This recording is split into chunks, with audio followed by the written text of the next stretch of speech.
সকালবেলা আসার কথা বলে টাকা আইছো টাকা আইছো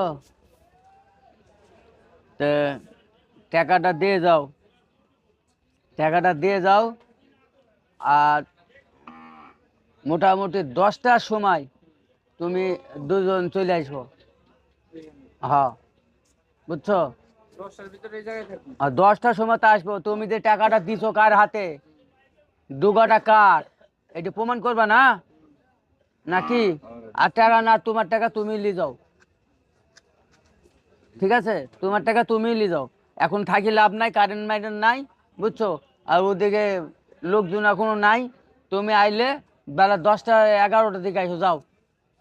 হ্যাঁ, এখন চল যাও। তুমি টাকাটা দিছো, টাকাটা কার হাতে দিছো তুমি জানবা না? রিসিভও দিব না কো। হ্যাঁ, বুঝো, নাম্বারটা নিবেন, বুঝছেন না কথাটা? হ্যাঁ, ঠিক আছে না? গরু কবে নিয়ে আসবেন তাও তো জানবেন। যাইনি টাইনি ভাই, এই সময় আনবো, ঠিক আছে না? আর গরু দাম পাইলে বেশি দিবা। তোমার বাপ যে কথা কইলো, গরু যেন ঘুরে না, তা আমি তো ওদিক যাইতে পারবো না, বুঝো না কথাটা? বড় গরু।